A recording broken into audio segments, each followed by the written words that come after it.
Nós estamos hoje chegando no nosso terceiro encontro nessa série de mensagens Como o Mundo Nunca Viu. Temos sido orientados, impulsionados, direcionados por Deus a como vivemos verdadeiramente o Evangelho de Cristo, como o mundo nunca viu, talvez como a igreja nunca tenha experimentado ainda.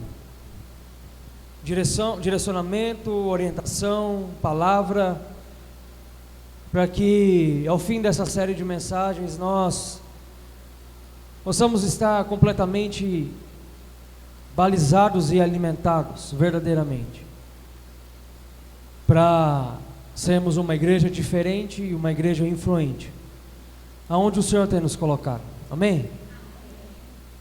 Porque, como eu disse na oração, a palavra de João Batista foi uma só: arrependam-se.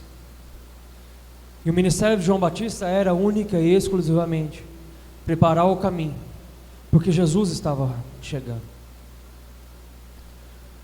A tarefa da igreja nesse tempo não se difere muito daquilo.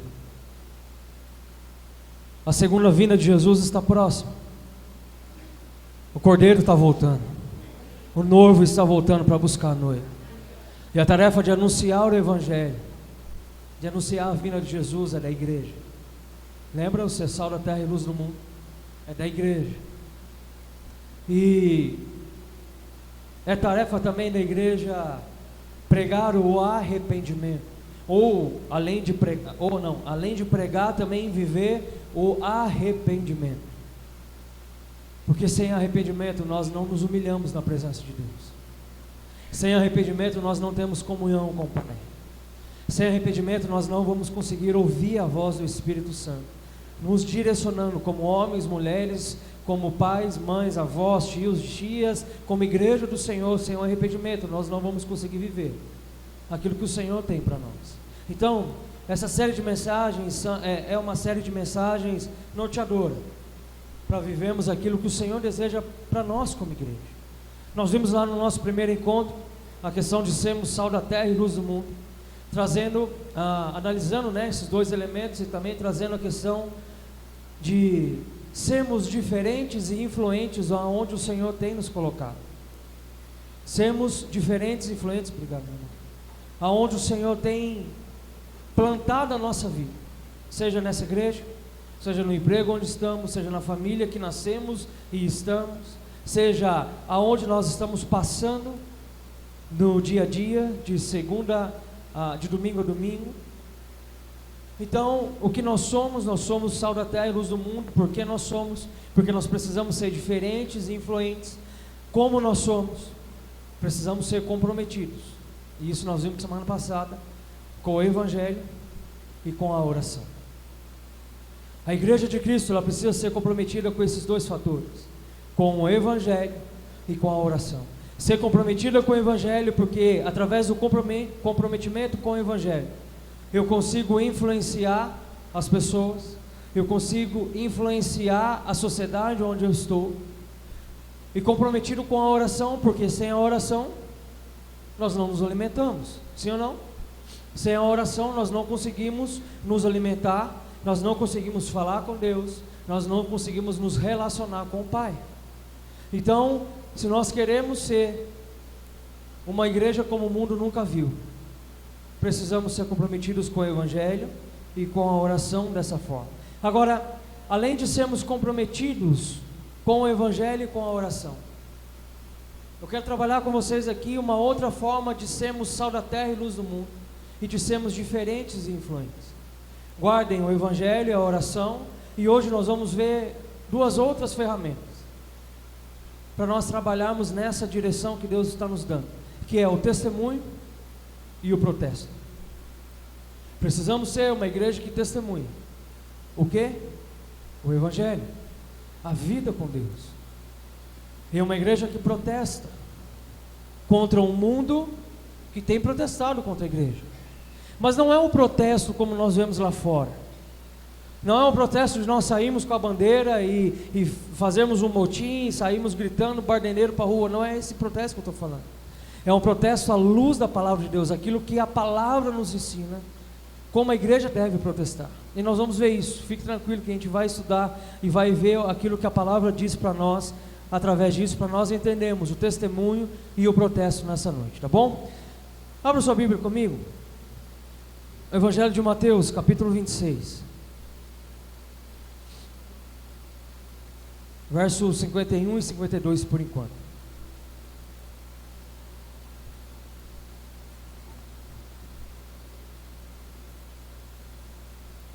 Mateus 26, 51 e 52.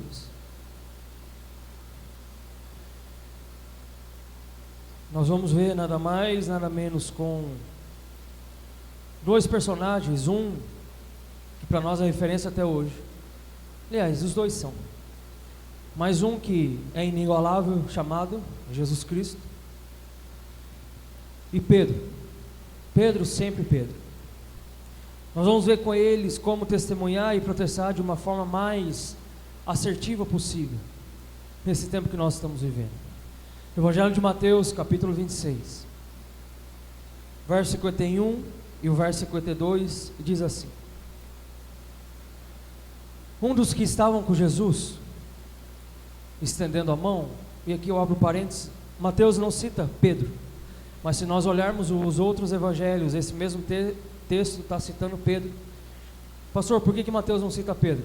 Não faço a mínima ideia, não me pergunte isso, mas nós sabemos que é Pedro, ok? Vamos lá. Um dos que estavam com Jesus, estendendo a mão, puxou a espada e feriu o servo do sumo sacerdote, decepando-lhe a orelha. E disse-lhe Jesus: guarde a espada, pois todos os que empunham a espada, pela espada morrerão. Não feche sua Bíblia, a gente vai ler o restante do texto. Vamos parar aqui por enquanto. Todos nós conhecemos bem essa história, certo? Ou pelo menos a maioria de nós conhece bem essa história. Aqui nós estamos falando era quinta-feira. Na sexta, Jesus seria crucificado. Era na quinta-feira, Jesus estava no monte orando. Então chegam os guardas para pegar Jesus, e Pedro tira a espada. Não sei o que Pedro estava fazendo com a espada no bolso, mas Pedro tira a espada e corta a orelha do sumo sacerdote, do guarda, do servo do sumo sacerdote. E aqui é um pensamento meu, tá? Eu preciso falar isso para que a gente possa entender o decorrer da mensagem. Aqui é um pensamento meu. Eu, particularmente, Acauã, não acredito que Pedro queria cortar a orelha do soldado. Conhecendo Pedro, sabendo quem Pedro era, o passado de Pedro condenava, eu tenho a certeza, ou 99% de certeza, de que Pedro foi para acertar o pescoço para matar ele. E aí Pedro acaba acertando a orelha. Enfim, Pedro tirou a faca, acertou a orelha, mas esse exemplo mostra que Jesus teve que colocar duas coisas no lugar. Jesus primeiro teve que colocar a orelha do soldado no lugar, novamente. E Jesus teve que mostrar no momento mais difícil talvez da vida dele, teve que ser testemunha naquele lugar. Lembra que eu falei do testemunho, do protesto? Jesus nesse momento ele teve que fazer duas coisas: colocar a orelha no lugar do soldado e testemunhar,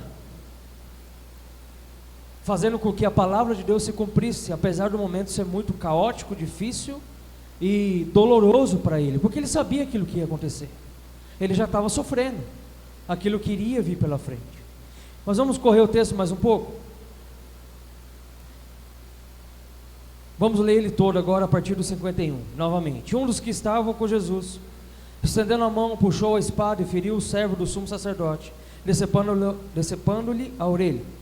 Disse-lhe Jesus: guarde a espada, pois todos os que empunham a espada pela espada morrerão. Você acha que eu não posso pedir ao meu Pai e Ele não colocaria imediatamente à minha disposição mais de 12 legiões de anjos? Como então se cumpririam as Escrituras que dizem que as coisas deveriam acontecer dessa forma? Naquela hora, Jesus disse à multidão: estou eu chefiando alguma rebelião para que vocês venham prender-me com espadas e varas? Todos os dias eu estava ensinando no templo, e vocês não me prenderam, mas tudo isso aconteceu para que se cumprisse as Escrituras dos profetas. Ou seja, gente, Jesus teve a capacidade de ser sal da terra e ser luz do mundo, na sua pior fase aqui na terra. Jesus teve a capacidade de testemunhar contra os seus inimigos e protestar contra o seu amigo. Pedro era amigo de Jesus, através da postura mais pacífica, digna e pedagógica possível. Jesus testemunhou contra os inimigos, ou seja, ele era a palavra, ele testemunhou a palavra, aquilo que ele estava vivendo, aquilo que ele vivia. Ele é nítido aquilo que ele fala no final do verso, que ele diz: por que vocês estão vindo contra espadas contra mim? O que eu estou fazendo contra vocês? Eu estou protestando contra vocês? Eu não estou, eu estava no templo pregando a palavra de Deus. Então ele testemunha contra os seus inimigos, e ele protesta contra o seu amigo. Fala: Pedro, não é pela espada, porque aqueles que usam espada, por elas, eles morrerão. Veja que de uma forma pacífica, digna, pedagógica, amorosa, como Jesus sempre foi, continua sendo, certo? Ele é muito amoroso, pedagógico e pacífico para conosco, porque se ele não fosse, ai de nós, nesse tempo que nós estamos vivendo. Dessa maneira ele consegue ter a capacidade, no momento mais difícil da vida dele, de ser sal da terra e ser luz do mundo. No momento mais difícil da vida dele, Jesus continua ensinando os seus inimigos e o seu amigo aquilo que a palavra diz, aquilo que a palavra é. Então, agora, se Jesus baixou as armas em seu testemunho e protesto, por que, meu irmão, minha irmã, nós, a igreja do Senhor, teimamos em fazer exatamente o oposto contra aqueles que não pensam como a gente, nas áreas mais corriqueiras da nossa vida? Se Jesus teve a capacidade de ser calmo, sereno e tranquilo, por que nós teimamos em ser diferentes quando alguém discorda de nós? Ou será que nós não estamos vivendo isso? Vou só falar uma área da sociedade hoje. Você não pode nem falar ao contrário daquilo que a outra pessoa pensa, porque senão você já dá briga. Vocês imaginam como seja? Política. Sim ou não? Há uma polarização terrível no nosso país que tomou conta nos últimos anos. Claro que isso já não começou agora, isso já vinha, mas era mais escondido. Mas ai de mim se eu discordar de alguém, se eu discordar de alguém que pensa diferente de mim, eu viro inimigo na hora. Veja, se Jesus teve essa capacidade de ser testemunha, de ser sal da terra e luz do mundo, por que a igreja teima em ser diferente? Gente, na época da eleição presidencial, há 2 anos atrás, é isso? 2 anos atrás, nós estávamos em Cruzeiro e ouvimos falar de 1 ou 2 igrejas naquele lugar, que o pastor da igreja falou que quem não votasse em tal pessoa podia sair da igreja, não era bem-vindo naquele lugar. Uma igreja grande, consolidada na cidade, que é referência na cidade, querendo ou não, seja a referência boa, e para mim a partir daquele momento passou a ser uma referência ruim.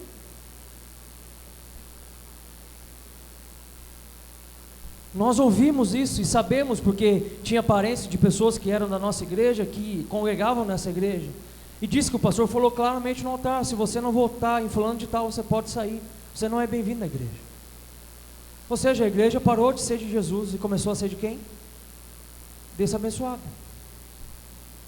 A centralidade da igreja não era mais Jesus e passou a ser O cidadão que estava com o microfone na mão, atrás do púlpito, achando que era dono de tudo.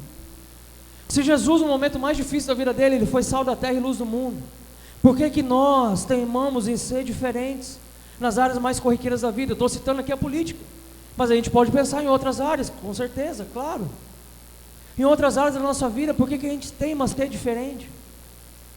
Por que que a gente costuma ser diferente? E além dessa pergunta, eu já emendo outra aqui para a gente pensar: como exercer uma influência cristã sem qualquer tipo de faca na orelha das pessoas dentro de um mundo tão plural quanto o nosso? Sabe o que é o faca na orelha? É o que eu falei 2 domingos atrás aqui do crente chato. Lembra do crente chato? Se você não aceitar Jesus, você vai para o inferno. Essa é a faca na orelha da igreja hoje. Gente, será que nós vamos atrair alguém para a igreja falando e agindo dessa forma? Quer outra coisa, outra faca na orelha que a igreja usa? Se você não der o seu dízimo, você vai acabar gastando com remédios e com médicos. Já ouviram isso? Se você não der o seu dízimo, você não vai ter comida na mesa da sua casa. Como se Deus fosse um objeto de troca, que a gente chegasse para Ele, a gente dá o dízimo e Ele dá o sustento nosso no mês. Veja, eu estou falando de algo que se ouve dentro das igrejas. Não é algo que está se ouvindo numa roda de conversa, no barzinho, na esquina, não. É dentro das igrejas, e isso pelo menos para mim, é muito preocupante. Porque um lugar que teria que ser um lugar de transformação e de luz para a vida das pessoas, tem se tornado um lugar e que tem espantado a vida das pessoas. Então, como exercer uma influência cristã sem qualquer tipo de usar faca na caveira, para tentar atrair os outros para dentro da igreja, ou para o evangelho de Jesus?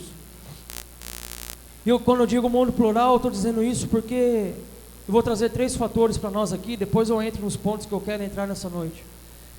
Por que um mundo tão plural? Primeiro fator, porque nós vivemos, infelizmente, nós vivemos o declínio da credibilidade das instituições religiosas.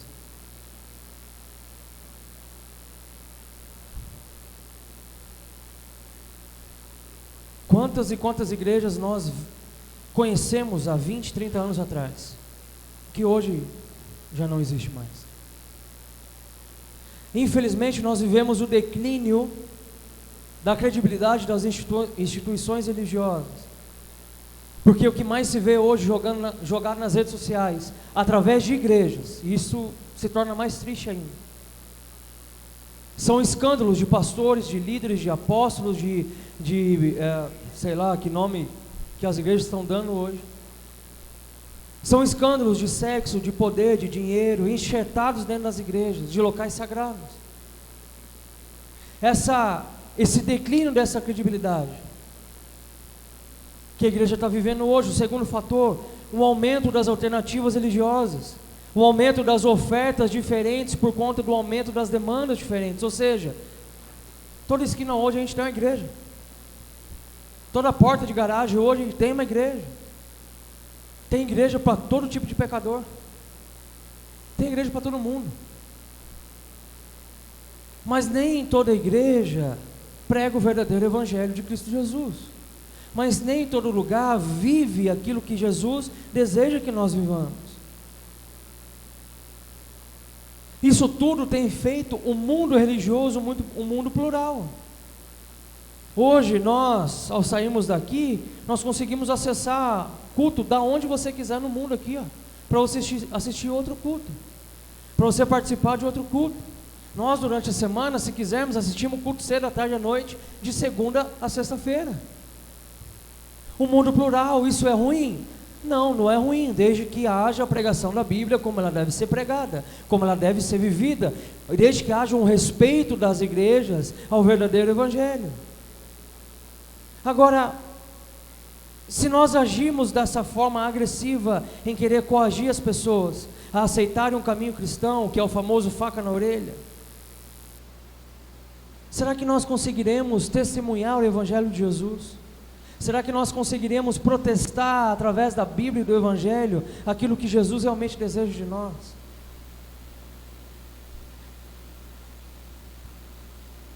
O Evangelho de Jesus é o Evangelho do amor. O Evangelho de Cristo é o Evangelho do amor.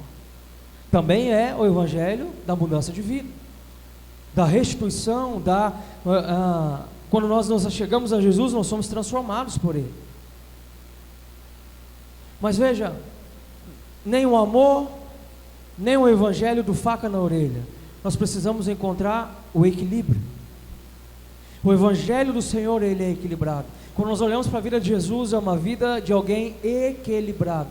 Ele vivia dos dois extremos, ele conseguia trazer o equilíbrio para a palavra do Senhor, para poder pregar aquilo que ele queria. Veja,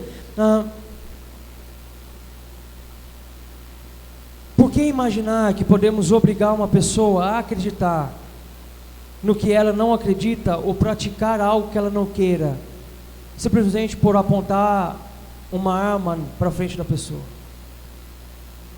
Estou usando aqui a figura de linguagem, ok? Por que acreditar que se a gente chegar para a pessoa e falar: se você não der o dízimo, você vai para o inferno, se você não aceitar Jesus, você vai para o inferno, se você não der o dízimo, você vai gastar com médico, com farmácia, isso, aquilo? Por que acreditar que isso vai atrair os outros? Jesus, na experiência que nós ouvimos e lemos aqui, ele trata de uma forma muito didática. Ele fala: Pedro, não é pela faca. Ele fala aos inimigos: por que vocês estão me perseguindo? Ele não acusa ninguém, ele não xinga ninguém, ele não aponta o dedo na cara de ninguém, ele não vai pegar uma outra faca para poder lutar com Pedro contra os soldados. Ele não vai fazer nada disso. Ele é equilibrado, ele é manso, ele é tranquilo, ele trata o outro da melhor maneira possível. Por quê? Porque ele precisa testemunhar aquilo que ele pregou há 3 anos, durante 3 anos. Nós, Igreja do Senhor, nós precisamos testemunhar aquilo que nós estamos ouvindo, e nós estamos nos enchendo no dia a dia. Lembra de lançar as flechas? Nós precisamos testemunhar aquilo que o Senhor tem falado conosco. Conhece aquela pessoa que não tem paciência para nada? Você não consegue dialogar com ela, porque tudo é na patada, tudo é no soco, tudo é no tapa. Você precisa ser a pessoa equilibrada, que vai alcançar a vida dessa pessoa. Você precisa ser o crente equilibrado, não que vai devolver na mesma moeda, não que vai devolver no mesmo tapa, na mesma porrada, mas que vai devolver através do amor que o Evangelho traz para cada um de nós. Por que nascem as brigas? Porque um vai querendo dar o tapa no outro, um vai querendo ser melhor que o outro, um vai querendo questionar e usar argumentos, e hoje todo mundo está cheio de argumentos para todo lado.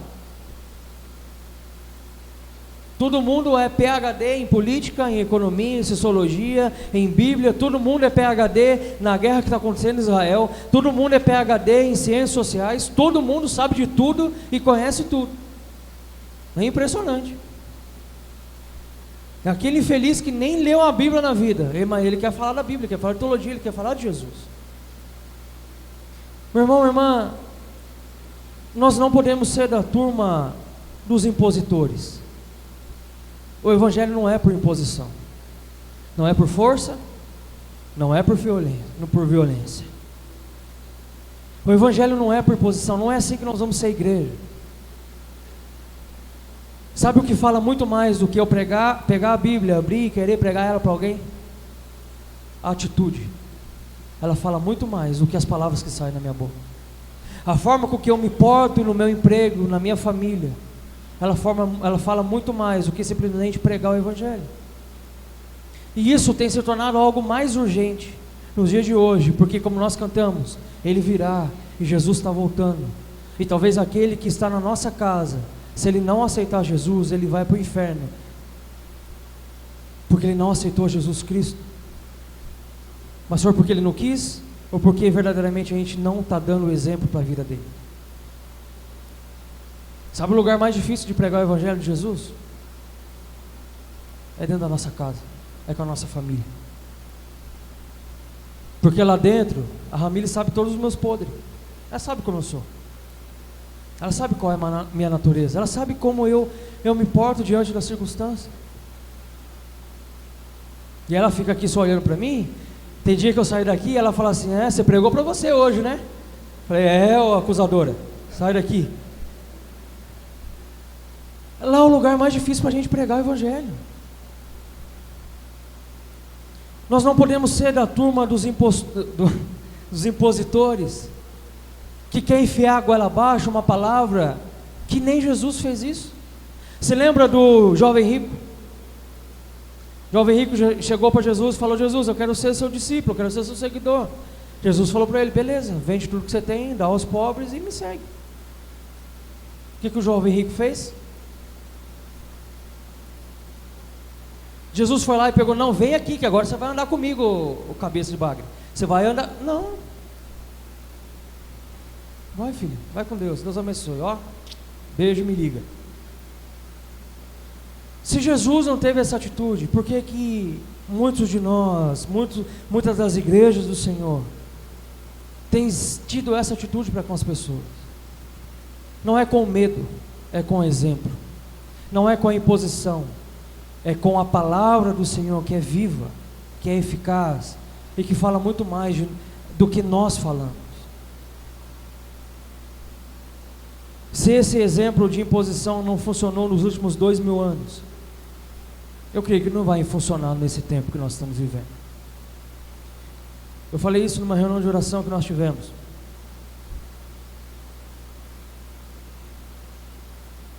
O mundo que nós estamos vivendo hoje está muito propício para pregação do Evangelho. Está muito propício para que a igreja do Senhor possa alargar suas tendas. Está muito propício para que o Evangelho seja pregado. Sabe por quê? Porque as pessoas estão carentes do amor verdadeiro, que só vai ser encontrado em Jesus Cristo. As pessoas estão carentes de uma igreja verdadeira que realmente prega o Evangelho cristão e não o Evangelho impositor. Você tem que ir para a igreja. Não, não é dessa forma. Eu gosto sempre de citar o meu exemplo. A forma com que os meus pais, e meu pai é pastor, acho que todos aqui sabem, ele nunca, assim como comigo e também com meu irmão, ele nunca impôs: não, você vai para a igreja e acabou. Dentro da nossa casa, é um exemplo nosso, tá? Não estou dizendo que é o certo, que é o correto, e só isso que funciona. Estou citando o meu exemplo da questão da imposição. Ele nunca impôs nada para nós. Não, você vai para a igreja. Não, você vai acordar de manhã e vai para a escola dominical, você vai para o culto. Não, ele nunca impôs nada. Mas tanto eu quanto o meu irmão, nós vemos na vida dele, dos meus pais, um exemplo a seguir. Algo que nos atrai é o exemplo. Então não é pela imposição. Mas também não é, e o oposto a isso é, nós não podemos ser da turma do deixa para lá. Sabe qual é a turma do deixa para lá? Aquela decisão derrotista do deixa as pessoas em paz. Ah, você não quer vir? Deixa ela. Cada um pensa de um jeito, cada um tem a sua maneira, deixa ela. No tempo certo ela vai vir. Não, não é no tempo certo. Não é na hora certa ela vai vir. Não é, a hora que Deus quiser ela vem. Não, não é a hora que Deus quiser que ela vem. Nós não podemos ser os impositores, mas também não podemos ser o deixa para lá. Lembra que eu falei dos extremos? Nós precisamos encontrar o equilíbrio, para que sejamos diferentes e influentes, para que sejamos sal da terra e luz do mundo. Deixa para lá ter levado muitas pessoas para o inferno. Deixa ela para lá, daqui a pouco ela vem, daqui a pouco ela aceita Jesus. Não, é tarefa minha e tarefa sua, pregar o Evangelho a tempo e a fora de tempo, a martelar na cabeça da pessoa, para que ela possa aceitar Jesus como seu Senhor e Salvador, não no extremo, mas sim no equilíbrio, para que ela possa encontrar a centralidade do Evangelho nas nossas vidas. Agora, se nós não podemos ser nem dos impositores, e nem da turma do deixa para lá, o que a Bíblia diz que nós precisamos ser? A melhor forma de sermos são pessoas, do time dos persuasores. Persuadir nada mais é do que convencer as pessoas a pensarem como você. E a convencer as pessoas de uma forma correta e de uma forma bíblica, sem qualquer tipo de violência ou imposição. E olha só o que o apóstolo Paulo escreveu sobre isso. Abra comigo a sua Bíblia, segunda carta aos Coríntios, capítulo 5, verso 11. Segunda carta de Paulo aos Coríntios, capítulo 5, verso 11.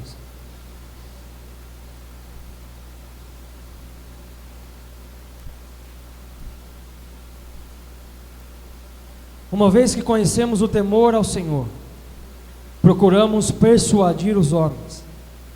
O que somos está manifesto diante de Deus, e esperamos que esteja manifesto também diante da consciência de vocês. Ou seja, gente, para Paulo, a melhor maneira de sermos influentes e diferentes nesse mundo é testemunhando e protestando a nossa fé por meio de um argumento solidificado, e nunca com a violência. Por meio de um argumento solidificado. Quando que nós vamos ter argumento solidificado? Quando nós estudarmos a palavra de Deus. Não adianta, e a gente conversou, acho que foi hoje que a gente falou, né? Citamos o exemplo dos adventistas, que conhecem a Bíblia talvez muito melhor do que muitos de nós aqui, que a gente não consegue contra-argumentar. Não estou dizendo que é a maneira correta, ok? Eu estou dizendo a questão de conhecer e de estudar a palavra de Deus. É isso que Paulo está dizendo aqui. Olha que ele diz: uma vez conhecendo o temor do Senhor, procuramos persuadir os homens. Ou seja, é através do argumento solidificado que é a palavra de Deus. Eu e você, nós precisamos conhecer a Bíblia, porque conhecendo a Bíblia, nós não seremos da turma daqueles que estão impondo as coisas, nem da turma do deixa para lá, mas nós vamos ser crentes que conseguem persuadir, convencer as pessoas, através de argumentos bíblicos, inspirados pelo Espírito Santo de Deus. E não é pela violência, não é com ameaças verbais que nós achamos que vamos convencer as pessoas. Tanto é verdade isso, que olhe só o que o apóstolo Pedro, o mesmo Pedro que pegou a espada, o mesmo Pedro que cortou a orelha do guarda, querendo defender Jesus, e enfiar a goela abaixo que Jesus era o Salvador da humanidade, aquele que antes vivia com a faca no bolso, com a ânsia de fazer o bem. Ele escreveu 30 anos depois de ter tido aquela atitude. Ele escreveu a seguinte questão, 1 Pedro, primeira carta de Pedro, lá no capítulo 3, do verso 15 ao verso 17. Olha o que Pedro escreveu: estejam sempre preparados para responder a qualquer que lhes pedir a razão da esperança que há em vocês. Contudo, façam isso com mansidão e respeito. Dá para acreditar que é Pedro falando? Contudo, façam isso com mansidão e respeito, conservando boa consciência, de forma que os que falam maldosamente contra o bom procedimento de vocês, porque estão em Cristo, fiquem envergonhados de suas calúnias. É melhor sofrer por fazer o bem, se for da vontade de Deus, do que por fazer o mal. É o mesmo Pedro que queria matar o soldado. É esse mesmo Pedro que está falando aqui: façam com mansidão e respeito. E aqui, aqueles que fazem diferente disso, que eles fiquem envergonhados por suas calúnias. Olha só, um novo Pedro defende agora que o melhor testemunho e protesto vem com uma ética da persuasão. O melhor testemunho, o melhor protesto que nós podemos fazer para sermos uma igreja como o mundo nunca viu, deve ser com a atitude de persuadir as pessoas. E nesses dois versículos a gente aprende o porquê ele entende dessa forma. Agora, primeiro ponto, é a melhor forma de respeitarmos a natureza de Deus. Se a natureza de Deus é pedir licença ao bater na porta para entrar no coração humano, por que teimamos em destruir a porta do coração das pessoas na ânsia de fazermos elas pensarem como a gente?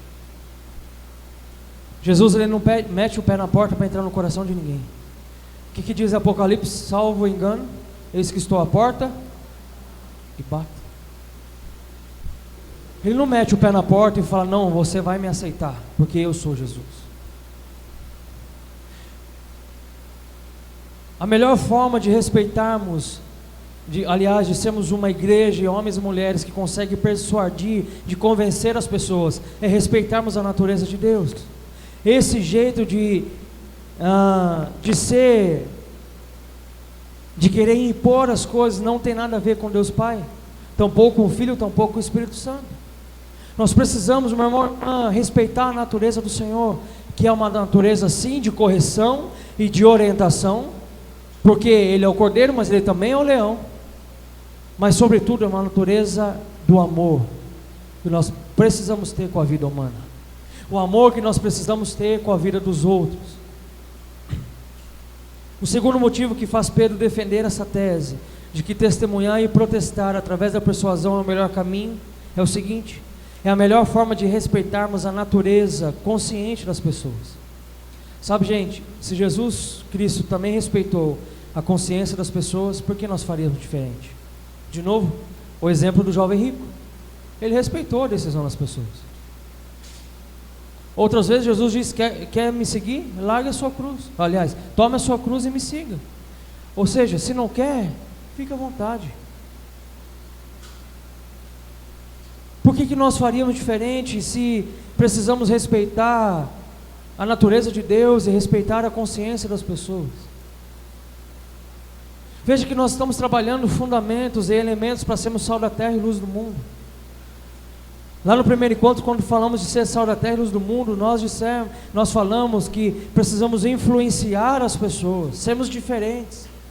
E o ser diferente está atrelado ao testemunho e ao protesto que nós estamos falando nessa noite. A minha oração, meu irmão, minha irmã, é para que a nossa igreja neste lugar, nós possamos ser uma igreja disposta a influenciar a consciência das pessoas através do amor de Cristo Jesus. A minha oração é para que essa igreja seja conhecida como uma igreja que ama primeiramente a Jesus Cristo e reconhece Jesus como seu Senhor e Salvador, e uma igreja que ama as pessoas e respeita a decisão delas. Nós encontramos outros lugares por aí que querem impor o verdadeiro evangelho de Jesus. Não é por imposição, mas é pela ação do Espírito Santo no coração dos homens que nós seremos transformados. A minha oração é para que nós não sejamos do time da faca, do time do ódio, que veste, que queira colocar a goela abaixo o verdadeiro evangelho de Cristo, mas que nas nossas atitudes nós sejamos encontrados como uma igreja que ama as pessoas em nome de Jesus. Todos os quadros que estão ali fora naquele muro evangelístico, eles manifestam o amor de Cristo Jesus à vida das pessoas. Eles manifestam o amor que Cristo teve pela humanidade, porque é nisso que nós acreditamos. Não é no tapa para a cara, não é no pede para sair, mas é no amor. É um amor verdadeiro, não um amor que aceita todas as coisas. E aqui eu faço uma ressalva: não é um amor que aceita todas as coisas, porque o amor de Jesus, ele não aceita todas as coisas. O amor de Jesus nos aceita como nós estamos e como nós somos hoje, por exemplo. Mas quando nós encontramos esse verdadeiro amor, nós somos transformados pela graça e pelo poder que existe no nome de Jesus. Esse é o verdadeiro amor. Não é um amor da permissividade, como nós falamos aqui semana passada. Jesus que permite tudo, que aceita tudo, e você pode viver do jeito que você quer. Não, é um amor que transforma, que muda. Sabe por quê? Aqueles que têm filhos e filhas, todos amam os filhos e filhas, amém? Amamos. Mas você não corrige? Corrige com ódio ou corrige com amor? Eu espero que seja com amor, do fundo do meu coração. Nós corrigimos com amor. Obviamente que não estou fazendo uma comparação com Jesus, mas é esse amor que nós queremos que Jesus tenha conosco. Se a gente precisa corrigir o filho, a gente bate, mas dá uns minutinhos, já vem o remorso, já vem o amor, já vem aquela questão de querer ser carinhoso, de querer ser amoroso. É esse amor que nós precisamos ter com as pessoas, meu irmão, minha irmã, com o mundo que está lá fora, o mundo que nos ataca de todos os lados, o mundo que tem atacado a igreja de todos os lados, o mundo que tem atacado a família cristã de todos os lados, a Bíblia de todos os lados, o mundo que está lançando Bíblia sem alguns versículos bíblicos. Vocês já sabiam disso? Que Bíblias estão sendo feitas sem alguns versículos chaves. O mundo que tem atacado Jesus de todos os lados.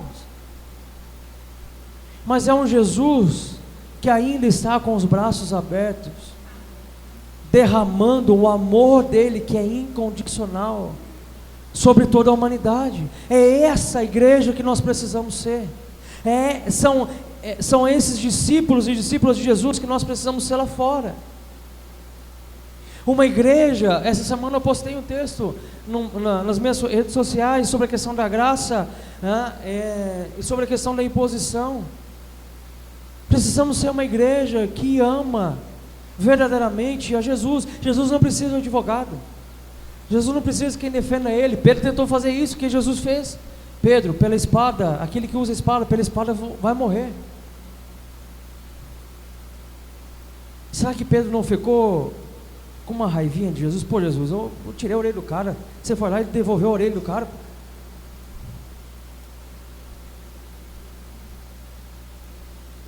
É o mesmo sentimento que a gente sente às vezes. Vocês não, outros lugares, tá? Que sente às vezes quando vê alguém que saiu e voltou, mas a gente sabe que tem uma vida completamente torta, e fala: como que aquela pessoa está na igreja? Como que aquela pessoa está levantando a mão para o Senhor? Olha a vida dela, está um lixo lá fora. Como é que ela está fazendo isso? Será que dá para a gente entender que é o mesmo sentimento que talvez Pedro tenha tido? Ah, Jesus, você devolveu a orelha do cara, deixa ele sem a orelha pelo menos. Ah, Jesus, quer salvar, mas deixa fulano de tal lá fora, deixa ele lá fora, não precisa trazer para dentro da igreja não. Precisamos ser uma igreja, eu vou usar um termo que está na moda hoje e vocês vão me entender, uma igreja inclusiva, que inclui a todos, mas não aceita a todos da maneira que o mundo aceita. Nós precisamos ser uma igreja que abraça todo mundo. Se entrar por aquela porta, acho que eu já falei aqui, que lá em Cruzeiro chegou uma época que a gente estava orando: Deus, manda macumbeiro, bruxo, feiticeiro, entrar por aquela porta ali, para que a igreja verdadeiramente seja igreja. Precisamos ser uma igreja que, se entrar por ali, o macumbeiro, o pai de santa, a mãe de santa, um bruxo, alguém que, se entrar por aquela porta, uma igreja que vai abraçar essa pessoa. Não vai aceitar o estilo de vida, mas vai abraçar, porque através do amor vai ser transformado em nome de Jesus. Uma igreja que, se entrar por ali, talvez um homossexual travestido, vai abraçar essa pessoa, vai amar essa pessoa, não vai aceitar a prática, porque a prática nós abominamos, a palavra abomina a prática, mas a pessoa, ela é um filho ou uma filha de Jesus, assim como eu e você nós somos. Não uma igreja que vai jogar para fora, mas vai trazer para dentro. Falar: olha, aqui você tem o amor de Jesus. Você está desse jeito, mas você vai ser transformado em nome de Jesus. Você está chegando dessa forma, mas Jesus vai transformar você em nome de Jesus. Não uma igreja que vai chegar: não, pode ir para fora. Não, aqui eu não quero homossexual, aqui não, pode sair, pode, vai procurar outro. Não. Eu estou trazendo um exemplo que está latente na nossa sociedade hoje.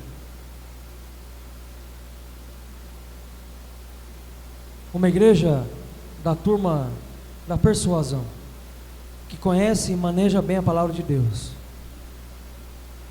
e através disso vai convencer as pessoas do verdadeiro evangelho de Jesus Cristo. A minha oração é para que sejamos uma igreja que ama a Deus, que serve pessoas e que influencia o mundo. Ama a Deus, serve pessoas e influencia o mundo. É para isso que a igreja do Senhor foi criada e instituída, para amar a Deus, para servir as pessoas, seja elas quem forem, e para influenciar o mundo que nós estamos. Para isso, para que a gente consiga ser uma igreja como o mundo nunca viu, testemunhando o verdadeiro evangelho e protestando através do verdadeiro evangelho aquilo que Jesus tem feito através da nossa vida. Sejamos encontrados por Jesus nessa noite, em nome de Jesus. Sejamos encontrados por Ele nesse tempo. Passemos como homens e mulheres que queiram ser diferentes e influentes. Homens e mulheres que desejam ser sal da terra e luz do mundo. Homens e mulheres que não estão preocupadas com quem vai entrar por aquela porta, porque sabem que aqui dentro vai encontrar amor, vai encontrar aconchego, que nós encontramos no colo de Jesus, porque nós estávamos mortos nos nossos delitos e pecados, mas Jesus nos encontrou, Jesus nos resgatou, Jesus estendeu a mão dele para cada um de nós aqui, e nos resgatou, com amor, com graça e com misericórdia. Assim tem sido até hoje, e continuará sendo, porque essa é a essência de Deus, a essência da igreja. E aqui eu falo da igreja onde eu sou pastor hoje. A essência da igreja metodista no Jardim Bela Vista precisa ser uma essência de amor, uma essência de serviço e uma essência que influencia as pessoas, em nome de Jesus. Se quisermos ser uma igreja diferente e influente, se quisermos que esses bancos estejam cheios de pessoas, assim nós precisamos nos portar lá fora, em nome de Jesus, em nome de Jesus, amém? Que Deus, através dessa palavra, Ele possa nos orientar, através do Espírito Santo de Deus, para sermos encontrados como essa igreja, em nome de Jesus. Uma igreja que ama a Deus, uma igreja que serve a pessoas e que influencia o mundo através do verdadeiro Evangelho de Cristo Jesus. Que assim seja na nossa caminhada, em nome de Jesus, amém? Vamos orar, assim como você está, vamos orar nessa hora em nome de Jesus. Pai de amor e de graça, nessa noite, Senhor, à luz da Tua palavra pregada neste lugar, que o Senhor nos ajude a ser uma igreja que ama ao Senhor acima de todas as coisas, uma igreja que serve as pessoas, Senhor, sejam elas quem forem, uma igreja que possa influenciar o mundo, Pai, em nome de Jesus. Senhor, que toda forma de agir como Pedro tinha, no impulso, muitas vezes no ódio, muitas vezes na vontade, Senhor, de querer colocar a goela abaixo das pessoas, aquilo que Jesus estava pregando, que tudo isso, Senhor, não possa existir no nosso meio, Jesus, mas que possa pairar sobre nós, sobre a nossa mente e o coração, o verdadeiro amor do Evangelho de Jesus. Não um amor que aceita tudo, mas um amor que abraça, um amor que cuida, um amor que zela pela vida das pessoas, porque esse mesmo amor é o amor que vai transformar a vida de cada uma delas, ó Pai. Pai, em nome de Jesus, trata, Senhor, o profundo e o íntimo do nosso ser, para que sejamos diferentes e influentes, para que sejamos sal da terra e luz do mundo, para que sejamos uma igreja como o mundo nunca viu, Senhor.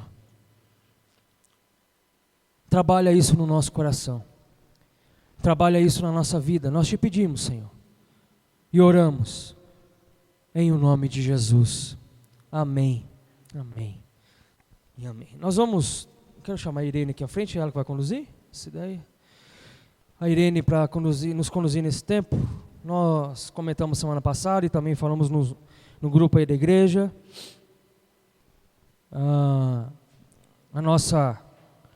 Nosso tempo da primavera é chegado. Então foi pedido aí para que cada família trouxesse, né, um vaso de flor. Se você não trouxe, meu irmão, minha irmã, fique em paz, fique à vontade, está tudo certo, né? Mas nós teremos uma dinâmica aqui, a Irene vai nos conduzir, vai nos explicar, e depois nós faremos a oração e vamos impetrar a bênção. Graças a paz, irmãos. Nós temos aqui no saquinho 18 famílias, tá? Então, que ao chegar na igreja, trouxeram as suas flores e a gente vai fazer agora o nosso compromisso, né? O nosso compromisso da semana é, além de eu levar uma flor linda para minha casa, para, né, alegrar a minha casa, eu vou orar pela família aqui que eu vou tirar. Nós temos aqui famílias, né, grandes e pequenas, então a gente vai orar por essas famílias, esse é o nosso compromisso, tá? Então, se você não conhece todas as pessoas daquela família, procure conhecer. Se puder, durante a semana, mandar uma mensagem para a pessoa, pegar ela lá no grupo da igreja, mandar uma mensagem, mandar alguma coisa para ela, orar por ela essa semana. E não é só, digamos, né, lá em casa, eu, o Orlando e a Débora. Então, o compromisso é de todo mundo. Não é só meu, não é só do Orlando e não é só da Débora. É de todo mundo. Para que a gente possa estar orando pelas famílias da igreja e que a gente possa estar também agradecendo a Deus. Nós temos uma mesa linda, cheia de uma diversidade. E a igreja é assim, né? Na diversidade é que a gente vai começar. Como nós vamos fazer? Nós vamos chamar... Vou pedir para o pastor começar, ou a Ramília, e eles decidem aí. Ela vai tirar um nominho aqui. Ela vai dizer quem é a família. Alguém da família vem aqui, ela vai entregar a flor e a gente vai continuar.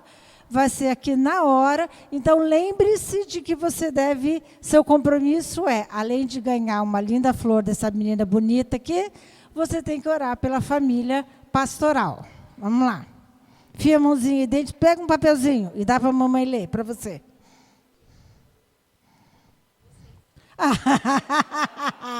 Então, vamos lá. Vamos ganhar. Débora e Orlando, nossa missão é orar pelo pastor, pela família pastoral. Ai, obrigado, minha linda. Dá um beijo para mim. Então. Mas eu também. Muito obrigada, viu, linda? Você quer tirar, Orlando? Orlando, você quer tirar? Então. O pastor vai lá pela gente, Agora vocês esperam que daqui a pouco alguém vai chamar você para tirar.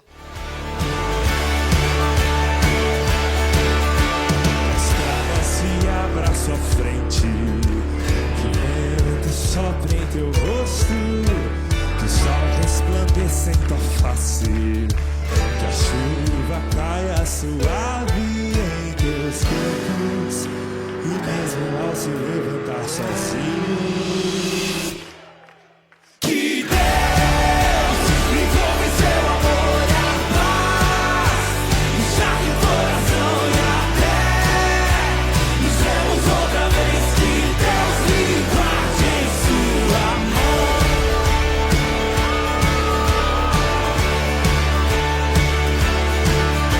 Que as gotas da chuva em teu rosto, tua brisa lhe tragam alívio, que as tarefas comuns e diárias não sejam um peso ao teu coração, e mesmo ao se levantar sozinho, se lembre que Deus envolve seu amor e a paz, enxergue o coração e a fé, nos vemos outra vez, que Deus lhe guarde em sua mão, que Deus envolve seu amor e a paz, enxergue o coração e a fé, nos vemos outra vez, que Deus lhe guarde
preso ao teu coração.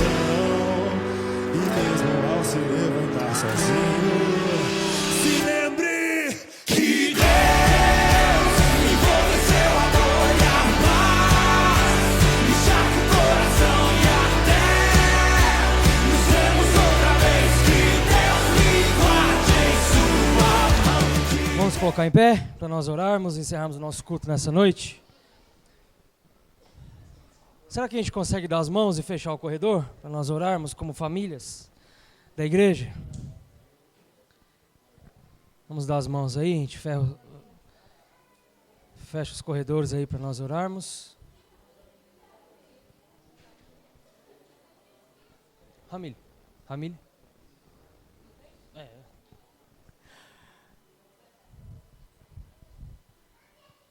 Menino, chega ali pra gente orar. Vamos lá depois. Dá a mão ali, ó. Vamos orar. Quero te convidar a orar por quem está do seu lado. Você pode orar nessa hora? Ora por quem está do seu lado esquerdo, seu lado direito. Ore pela vida dele, dela. Ore pela família. Ore por seus sonhos, seus projetos, seus desejos. Ore para que o Senhor possa os abençoar. Para que a graça, o amor, a misericórdia de Deus seja derramada sobre a vida deles. Ore em nome de Jesus para que eles sejam cada vez mais diferentes e influentes, sal da terra, luz do mundo.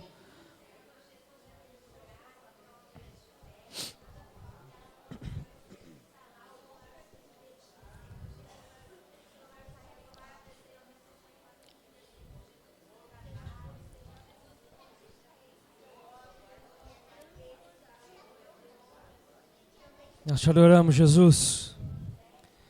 Nós te bendizemos, Senhor, nós te exaltamos. Nós te glorificamos, ó Deus, porque na unidade da tua igreja o Senhor ordena a bênção, Pai. Na unidade dos teus filhos e filhas, Senhor, como igreja, o Senhor derrama a bênção, o Senhor derrama a graça, o amor, a misericórdia, as bênçãos, ó Pai, nessa noite, Deus. Como tua igreja, Senhor, reunida neste lugar, de mãos dadas, Senhor, uns com os outros, nessa união, nessa unidade, Pai. Nós queremos, Senhor, te pedir que de fato isso nunca possa faltar para nós como igreja, Senhor. Que de fato isso nunca possa faltar, Senhor, para nós neste lugar, nessa comunidade de fé. Sempre, Senhor, tendo espaço para quem quisesse chegar a essa casa de oração, ó Pai. Sempre, Senhor, tendo espaço para quem quiser se achegar, Senhor, à nossa roda. Porque não somos um clube, não somos, Senhor, uma panelinha, não somos, Senhor, algo fechado. Mas nós somos a tua igreja, Senhor. Somos o teu povo, ó Pai. E como a tua igreja, Senhor, nós clamamos ao Senhor a tua bênção sobre a vida das nossas famílias, Senhor. A tua bênção, Senhor, sobre cada casa, sobre cada família aqui representada. Tua bênção, Senhor, sobre aqueles e aquelas que não puderam vir, por algum motivo, ó Deus. Senhor, que assim como as flores, ó Pai, representadas e representam a primavera, ó Pai, assim como as flores que nós vamos levar com tanta alegria para as nossas casas, cuidar, Senhor, regar, cuidar, plantar, para que possam florescer ainda mais. Que assim, Senhor, sejam as nossas vidas, ó Pai, fundamentadas, plantadas, Senhor, na videira verdadeira, que é Jesus Cristo, o nosso Senhor e o nosso Salvador, ó Pai. Que essa igreja possa estar plantada, Senhor, única e exclusivamente no Senhor Jesus Cristo, porque o Senhor é a razão e o motivo de todas as coisas, ó Pai. A partir do Senhor, todas as coisas acontecem, ó Deus, e nós queremos ser como essa igreja, ó Pai. Fortalece as nossas mãos, fortalece os nossos passos, fortalece, Senhor, a vida de cada família aqui. Que ao olhar para o lado, Senhor, no dia da adversidade, nós possamos encontrar uma família amiga, homens e mulheres, Senhor, que possamos deitar os nossos ombros, as nossas cabeças nos ombros, se assim for preciso, ó Pai, para que juntos possamos crescer em todas as coisas, naquele que é o cabeça, Cristo, o Senhor da igreja, ó Pai. E nessa semana que vamos orar, nos comprometemos em orar pela vida daqueles e daquelas que nós tiramos aqui, Senhor. Que ao orar, Senhor, a tua bênção seja derramada. Que ao orar, Senhor, o teu milagre seja derramado. Que ao orar, Senhor, o teu Santo Espírito seja derramado dia após dia sobre a vida dessas famílias, ó Pai, em nome de Jesus.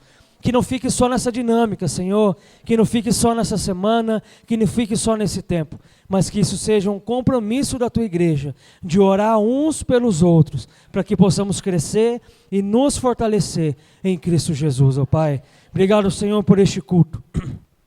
Obrigado, ó Pai, por esse tempo que aqui passamos na tua casa.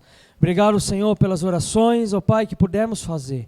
Obrigado pelos louvores que entoamos ao Senhor.